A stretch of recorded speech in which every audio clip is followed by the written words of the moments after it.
Hi, and welcome to another episode of Monday Motivation brought to you by Dominate Your Day. I started Monday Motivation as a space for mini episodes to share just a little bit of inspiration each week that thoughts would help you as leaders in the workplace. As a former corporate leader, I know what it feels like just to need a little boost each week. And in this episode, we will be talking about mindset. And we've been talking this month about courage and choosing courage over confidence. So, we're going to talk about today about how your mindset helps affect everything with courage and confidence. So, how do you distinguish between fear and intuition? I like to think about, and the research I've done on limiting beliefs is so much in our mind. Everything is about our mind, and our thoughts aren't real. So, how do we overcome limiting beliefs with courage? So, I want to focus on how limiting beliefs can prevent us from taking these courageous actions. You guys know this. You have a story in your head, and you just kind of create that narrative, and it's probably not true because thoughts aren't real. And those become limiting beliefs. And when we muster the courage to challenge these beliefs, we can open up ourselves to new possibilities and achievements. One of my favorite quotes is by Bethany Hamilton. And she said, "Courage doesn't mean you don't get afraid. Courage means you don't let fear stop you." When I think about case studies and I think about courage over confidence, I think about an amazing founder, Sarah Blakely, who was the founder of Spanx. She had no experience in fashion or retail.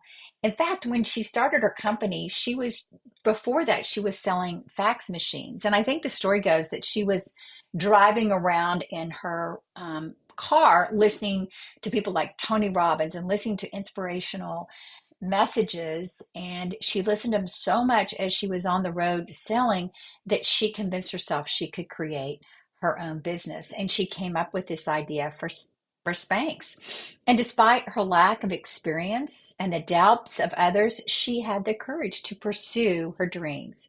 She spent 2 years and her entire savings to develop the product, often being told that it wouldn't work. But she didn't let these limiting beliefs hold her back. In fact, her courage to challenge these beliefs and take action led her to the creation of $1 billion business. And she revolutionized the hosiery industry, which now, I mean, her clothes are so popular for activewear. So I applaud her. And I want to encourage you as you're thinking about your limiting beliefs to think about some action items that you can do this week. So I want you to do three things. I want you to identify a limiting belief that's holding you back from taking that courageous step.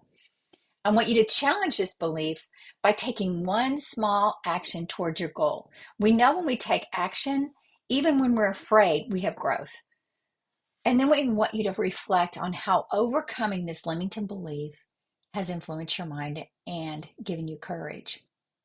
So there's several resources I have for you this week. One is recommended reading called Solving the Procrastination Puzzle. And I don't know about you, but I find when I procrastinate about something, it's because I either don't know how to do it or it's just too much for me to think about and I don't even want to attack it. But I find when I step into that action, things happen. So Dr. Timothy Pitchell has been studying procrastination for a while, and he's got some great resources, and his book, Solving the Procrastination Puzzle, I think is a must read. Also, if you want to read more and learn more about Sarah Blakely, I love the podcast How I Built This by Guy Raz, and that's a great resource for you as you're wanting to learn more and have someone that you can think about that's ahead of you, that's done something spectacular, even when everybody around her was saying it wouldn't work. So I want to challenge you this week to what is that one thing that you want to do that you've been putting off. And here's how you know that you've been created to do this. If it keeps coming up and it keeps coming up. I was talking to a client last week, and she told me about something that had been coming up and coming up and coming up. She goes, "I just can't Get rid of it. I said, that is your calling. You need to listen to that and you need to go do something about that. So, what's your calling? What is that one thing you've been afraid to do? I want you to go do it and I want to hear about it. I want you to write me and tell me what you've been working on or what you're afraid to do. And if you need some help, you can always reach out to me. So before we wrap up things today, I have a quick favor for you. We know that not everyone hits the follow button yet, but we would love your support. It would mean the world to us. So by becoming a follower, you help us boost the podcast visibility and bring even more amazing episodes in the future. So if you can do just one thing today, then hit that follow button. And if you want to do another thing, invite a friend to do the same thing. It's like spreading the love of a great conversation. Thanks a million for tuning in today and being a part of our podcast community. We can't wait to have you back next time for more fun chats.